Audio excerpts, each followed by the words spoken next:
이번 주제로는 인테리어 공사할 때 산재보험을 가입 안 하고 공사하다가 사람이 다치는 사고가 나면 어떤 일들이 벌어지는지 알려드리도록 하겠습니다. 우선 제가 오래전에 산재보험 가입을 하지 않고 일을 했었던 시기가 있었는데요. 그때 경험했던 경험담을 우선 이야기 드리겠습니다.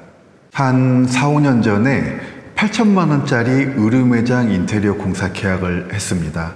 정말 아끼고 실수 안 하고 하면 한 500만 원 정도의 이윤이 남을 것 같은 계약이었습니다. 이때 디자이너 1명, 시공팀 1명 이렇게 2명이서 하나의 프로젝트를 맡아서 했는데 이미 시작부터 적자였던 프로젝트였습니다. 회사가 자리 잡기 전에는 좋은 포트폴리오를 만들기 위해서 손해보면서도 일을 많이 했었고 그런 현장 중에 하나였습니다. 공사 시작 전에 산재보험료를 계산해 보니 대략 한 80만 원 정도의 보험료가 나왔습니다. 이때 보험 가입을 하고 공사를 시작해야 했는데 이 80만 원이 너무 아까워서 가입하지 않고 공사를 시작했습니다. 공사 시작하고 3주차 정도에 현장 담당하는 직원에게서 전화가 왔어요. 일용직 목수 작업자분 한 분이 1단 높이에 비계에서 떨어져서 다쳤다는 전화를 받았습니다. 많이 다쳤냐고 이제 직원에게 물어봤더니 직원이 봤을 때는 별로 안 다치신 것 같은데 목수분이 아프다고 하셔서 일단 모시고 병원부터 가라고 했습니다.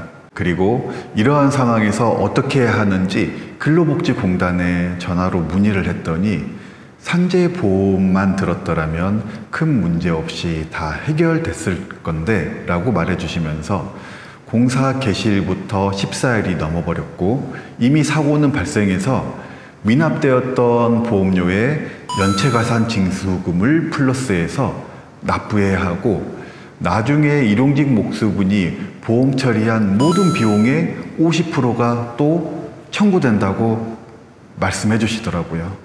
근로복지공단에서 해주는 이런 말들을 들으니 숨이 탁 막혔습니다.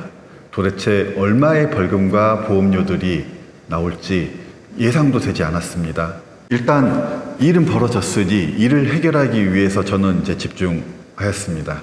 몸이 아프다고 하시는 일용직 목수분은 병원에 입원을 하셨고 한 며칠 후 MRI 검사까지 받았는데 검사 결과 별 문제가 없다고 나왔습니다. 그런데 이제 목수님은 계속 몸이 아프시다고 하시면서 다른 병원으로 가서 검사 받아보겠다 하시면서 또 다른 병원으로 입원을 하시고 또 한 번의 정밀검사를 받으셨습니다.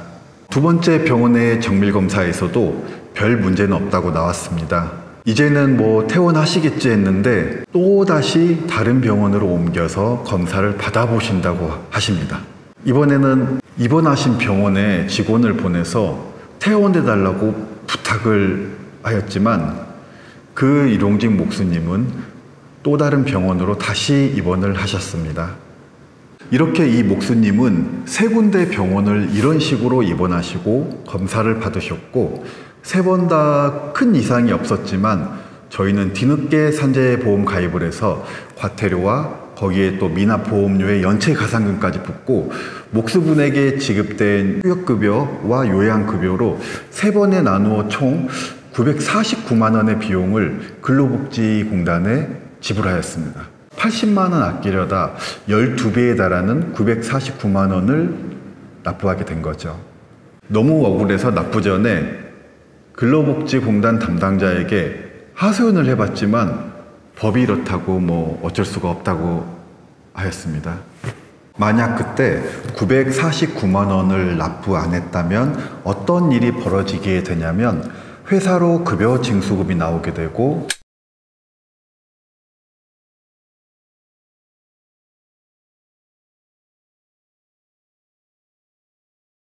그 다음에는 이제 독촉 고지서가 날라오고 그 후에는 압류 등 제재 조치가 들어온다고 합니다.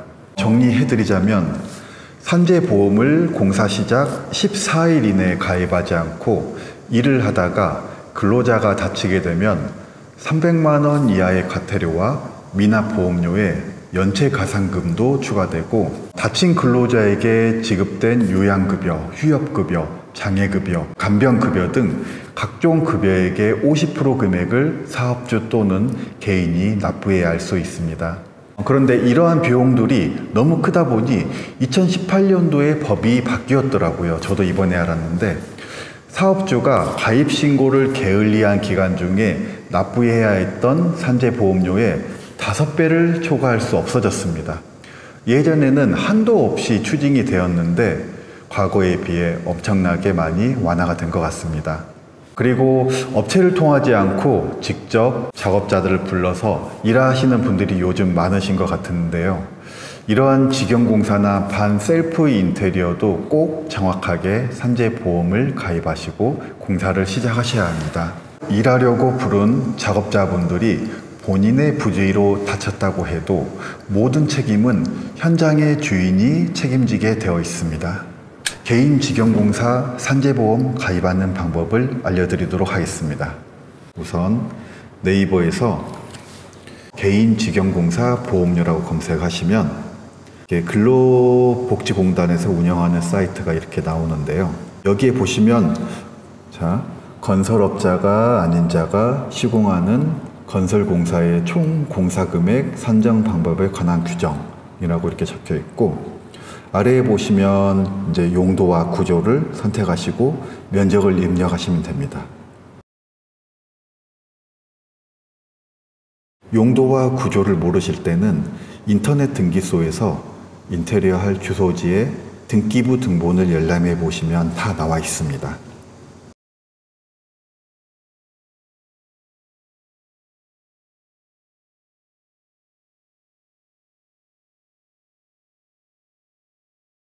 이렇게 입력을 하게 되면 산재보험료가 다 계산이 돼서 나옵니다.